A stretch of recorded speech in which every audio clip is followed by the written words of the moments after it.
आज टांग में 3 दहशतगर्दों को हलाक कर दिया गया एक कार्रवाई में, और ये कार्रवाइयाँ मुसलसल हो रही हैं खैबर पख्तूनख्वा में टीटीपी के दहशतगर्दों के ख़िलाफ़। और इसकी वजह से पाकिस्तान अफ़गान बॉर्डर पर सूरत हाल काफ़ी कशीदा है। 2 दिन पहले 18 अफ़गान को एक झड़प में मार दिया गया और पाकिस्तान के ऊपर उन्होंने हमला किया था। तो ये तोरखम बॉर्डर के अलावा भी वहाँ पे पाक अफ़गान बॉर्डर पर जंगी सूरत हाल है। बहुत सारे बॉर्डर्स की जो एंट्रीज़ हैं तोरखम से लेके नीचे तक सब बंद है, सिवाय चमन के वहाँ से रास्ता है खुला है अफ़गानिस्तान के साथ। तो ये कशीदगी की जो सूरत हाल है, इसी दौरान हम ये सुनते हैं कि अफ़गान कार्ड होल्डर को 31 मार्च तक पाकिस्तान छोड़ने का हुक्म दे दिया गया है और 1 अप्रैल से उनके खिलाफ सख्त कार्रवाई की जाएगी। पुलिस उनके ख़िलाफ़ मुकदमा दर्ज करेगी, उनको पकड़ेगी भी अगर 31 मार्च के बाद वो अफ़गान रेफ्यूजीज़ जिनके पास अफ़गानिस्तान का कार्ड है, पाकिस्तान का कार्ड पाकिस्तान ने दिया उनको अफ़गान कार्ड, अगर उन्होंने पाकिस्तान ना छोड़ा तो। और ये इसलिए किया जा रहा है कि पाकिस्तान के पास इस बात के बहुत नाकाबिल तरदीद सबूत है कि इन अफ़गान शहरियों की पाकिस्तान में मौजूदगी की वजह से पाकिस्तान में इतनी दहशतगर्दाना कार्रवाइयाँ हो रही हैं। और इसके साथ साथ ज़ाहिर अफ़गानिस्तान की हुकूमत तालिबान की इन टीटीपी के दहशतगर्दों को एक सेफ़ हेवन मुहैया किए हुए हैं। और अभी शरीफुल्लाह का जो दाइश के ख़िलाफ़ कार्रवाई हुई है, अमेरिका ने जिसकी पाकिस्तान को टिप दी है और उसके बाद पाकिस्तान की फ़ौज ने वो कार्रवाई की और शरीफुल्लाह को पकड़ के अमेरिका के हवाले किया गया। उसके बाद दाइश के भी पाकिस्तान के ख़िलाफ़ जो भी इक़दामात होंगे वो काफ़ी परेशान कुन है। तो इस सूरत हाल में जो गैर मुल्की गैर कानूनी तौर पर यहाँ पे अफ़गानी मुकीम हैं उनको यहाँ से जाने का इसलिए कहा जा रहा है कि ताकि ये जो टेरर नेटवर्क है और जो यहाँ पे उनको पनाह मिलती है पाकिस्तान में और फिर यहाँ से वो कार्रवाइयाँ करते हैं। जो बन्नू में हमला हुआ और जिसमें 2 गाड़ियाँ बारूद से भरी हुई उन्होंने वो कैंटोनमेंट तक ले आए और वहाँ पे उन्होंने उससे हमला किया जिस पे औरतें और बच्चे भी जाँ बहक हुए। तो ये सारे ताने बाने उन अफ़गान शहरियों से मिलते हैं जो पाकिस्तान में रहते हैं। तो सारे ज़ाहिर है जुर्म उन सब का जुर्म नहीं है, लेकिन बहुत सारे लोगों का जुर्म है इसमें। और इसके अलावा 15 लाख लोग वो आए थे जब अमरीकी अफवाज अफ़गानिस्तान से निकली हैं। तो वहाँ पे जो लोग अमरीकी फ़ौज के साथ या अमरीकी इदारों के साथ काम करते रहे, वो 15 लाख लोग भी पाकिस्तान आए थे, वो अभी तक पाकिस्तान में हैं और उनको आगे दूसरे मुल्कों में अमेरिका में और यूरोप में उनको पनाह दी जानी थी, लेकिन अभी तक कोई उनका भी पुरसाने हाल नहीं। अमेरिका ने भी इनकार कर दिया है, बरतानिया भी सबको नहीं अभी तक ले जा सका। तो उनकी किस्मत का फ़ैसला क्या होगा ये भी कुछ अरसे में वाज़े हो जाएगा। तो ये हमारी आज की खबर और हमारी आज की टॉप स्टोरी। आज के प्रोग्राम का आगाज़ हम टॉप स्टोरी से करेंगे। ट्रंप की अफ़गानिस्तान में जो ग्रेट गेम शुरू हो रही है और जिसमें पाकिस्तान की हुकूमत का उसने शुक्रिया अदा किया है अपनी तकरीर में। एक मुल्क का पूरी दुनिया में उसने शुक्रिया अदा किया, वो पाकिस्तान है। तो इतना अहम पाकिस्तान कैसे हो गया जबकि हम पिछले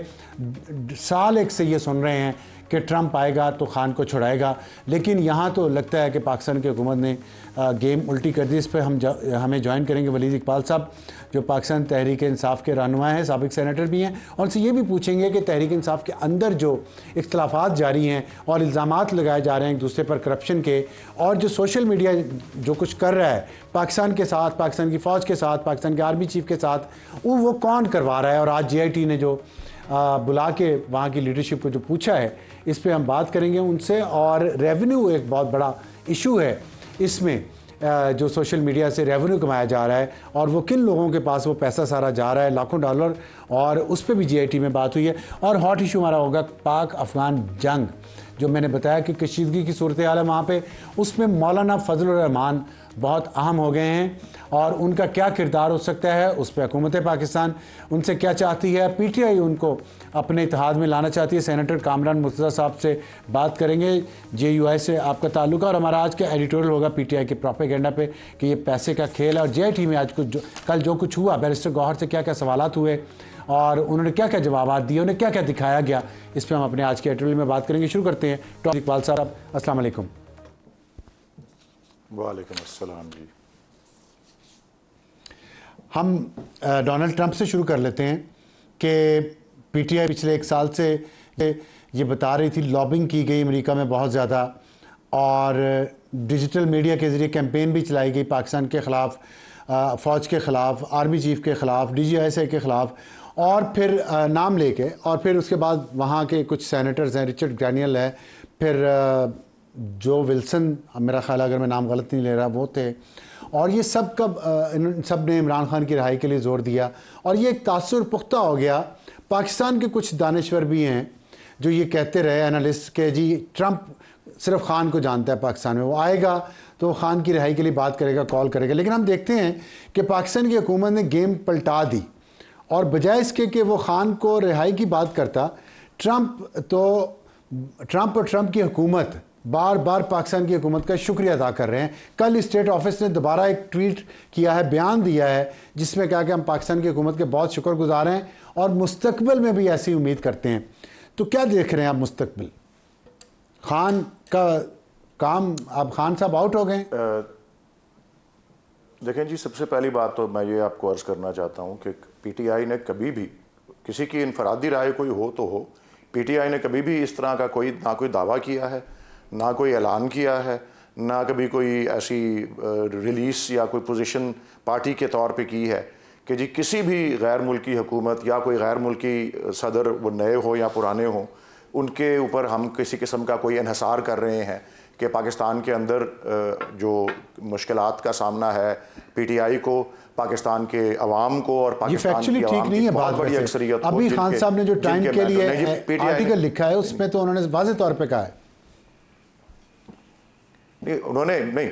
आप दो चीज़ें मिक्सअप कर रहे हैं। कभी इस चीज़ का जिक्र इस पीटीआई ने कभी ऐसी पोजीशन नहीं ली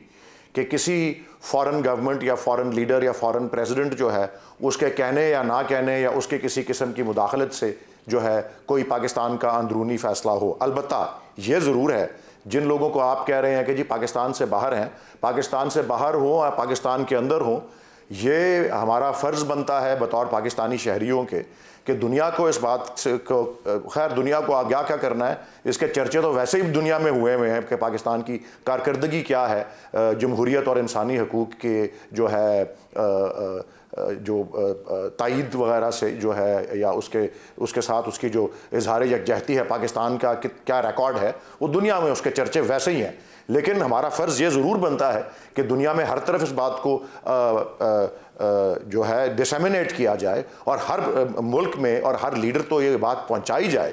क्योंकि कुछ ऐसी अक़दार हैं जिनकी नौइयत यूनिवर्सल होती है, इंसानी हकूक़ के हवाले से और जमहूरियत के हवाले से, क्राइम्स अगेंस्ट ह्यूमैनिटी के हवाले से, इंसानी जो डिग्निटी है उसकी पामाली के हवाले से। तो वो अगर कोई कर रहा है पाकिस्तान के अंदर या पाकिस्तान के बाहर, वो कोई ऐसी गैर मामूली बात नहीं है। हर ज़ेर अताब पार्टी जो है ये अपने वक्त में करती है, मैं बात आपकी करती रही है, एमक्यूएम करती रही है, पीपीपी करती रही है, कहना जिसका अपना रिकॉर्ड ह्यूमन राइट्स के हवाले से बहुत पुअर हो, ख़ास तौर पर फ़लस्तीन के मसले पे ट्रंप की और अमेरिका की जो पॉलिसी है, जितनी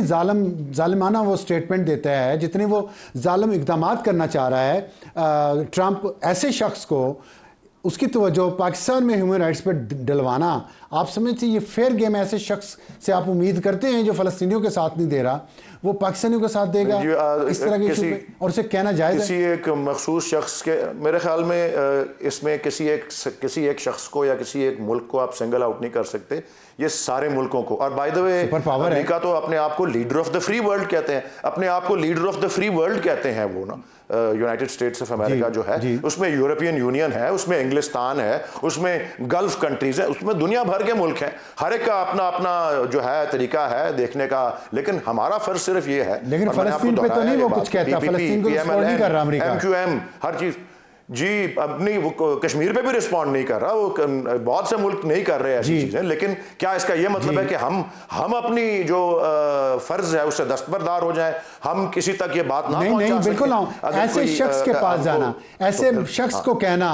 मैं ये बात कर रहा हूँ, मेरा क्वेश्चन ये, ऐसे शख्स जिसका रिकॉर्ड ही ठीक नहीं है ह्यूमन राइट्स के लिए हवाले से, उसको ये कहना मुनासिब है? अभी आप कह रहे हैं, अभी आप ये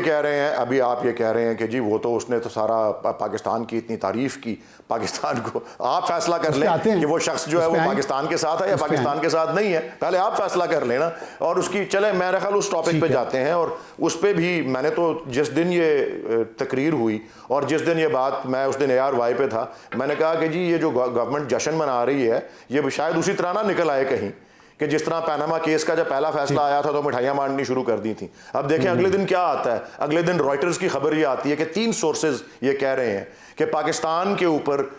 सफरी पाबंदी, पाकिस्तान की अवाम के ऊपर अमूमी तौर पे पाकिस्तान को सैंक्शन इस तरह से कर दिया जाएगा कि वो ट्रैवल बैन का जो है निशाना बन सकता है, अलॉन्ग विद अफगानिस्तान। और पहले चले आपकी बात को यहाँ से आगे ले चलते हैं कि अगर ट्रंप ने अभी शुक्रिया अदा किया पाकिस्तान की हुकूमत का, क्योंकि उसका मतलब पूरा हुआ था पाकिस्तान की हुकूमत से, अब वो सफरी पाबंदियां लगा रहा है पाकिस्तान की आवाम पे, ऐसे शख्स को, ऐसे मुल्क को जिसकी यू टर्न इतना ज़्यादा हो कि पता ही नहीं चले कल उसने क्या कर देना है, ऐसे शख्स को पाकिस्तान के अंदरूनी मामलात में ख़त लिख के, आर्टिकल लिख के इन्वॉल्व करना, आप समझते हैं ये जायज़ है? मैं तो ये सवाल मेरा सिंपल मैं आर्या आपको अब तीसरी दफ़ा ये कह रहा हूँ, और मैं लातीनी में नहीं बोल रहा या मैं फारसी में नहीं बोल रहा, मैं उर्दू में बोल रहा हूँ, पाकिस्तान की कौमी ज़ुबान के अंदर। हमारा ये फ़र्ज़ है, अगर पाकिस्तान के अंदर कहीं भी और ख़ास तौर पे हमको निशाना बनाया जाता है इंसानी हकूक़ की पामाली के हवाले से, और पाकिस्तान की आवाम को निशाना बनाया जाता है कि उनके, और आप देख लें ये इसकी सदाएं कहाँ तक जा रही हैं। ये ऑक्सफोर्ड यूनिवर्सिटी के ऑक्सफोर्ड यूनियन सोसाइटी में एहसन इकबाल साहब का किन सुनहरी अल्फाज से इस्तकबाल वहाँ पे हुआ, ऑक्सफोर्ड यूनियन सोसाइटी ने जो किया कि सारी दुनिया को पता है फिर एहसन इकबाल ही जीत गए वहाँ पे। हम उसको, मुकाबला एहसन इकबाल जीते या ना जीते, वो इस बात सारी ये है कि इसकी खबर हर तरफ जो है वो पहुंची हुई है। और मैं ये आपको सिर्फ कह रहा हूं कि हमारे पास ही चिराग तले अंधेरा है, तो कोई जैद हो या बकर हो, मैं सिर्फ ये कह रहा हूं कि हमारा काम हर जो जेर अताब, मैंने कहा MQM अपने टाइम पे ये करती थी, PPP ये करती थी जब वो निशाना थी, PMLN करती थी, हम क्यों ना करें? और हम किसी एक फर्द वाहिद के ऊपर क्यों हम जोर, हम हर दुनिया के मुल्क को, मैंने फिर से कहा है, यूरोपियन यूनियन है, इंग्लिस्तान है, फ्रांस है, इससे दो चीजें तो क्लियर हो गई ना। तरफ इस बात को पहुंचाएंगे। और ये एक और चीज मैं कह दूं कि अगर PMLN पीपल्स पार्टी और दूसरी करती रही हैं गलत काम, तो आप भी करेंगे? ठीक है, ठीक है, नहीं गलत काम बिल्कुल नहीं करती रही, बिल्कुल। अगर जिसके हकूक की पामाली हो रही है, जिसके चादर और चार दीवारी के ऊपर हमला हो रहा है, जहां पे इंसानी डिग्निटी को पैरों तले कुचला जा रहा है, वो हर एक का फर्ज है कि दुनिया भर में ऐसे जराइम की बात जो है वो पहुंचाई जाए, और दुनिया भर में कहीं ना कहीं इसके ऊपर इकदाम ले लिया जाता है। आपने देख लिया ना कि किस तरह से फलस्तीन के ऊपर इंटरनेशनल क्रिमिनल कोर्ट ने वो इशू कर दिया है, नेतन्याहू के वारंट्स इशू हुए हुए हैं, बशर अल असद के ऊपर फ्रांस के कोर्ट ने इशू कर दिए थे, पिनोशे के साथ बाल्थाजार गार्जोन एक मैजिस्ट्रेट था, दुनिया के कहीं भी जुल्म हो, कोई भी यूनिवर्सल नेचर की क्राइम हो, वो ठीक है, मैं एग्री करता हूं। किसी किस्म की मेरा सवाल ये था, किसी किस्म की गलतकारी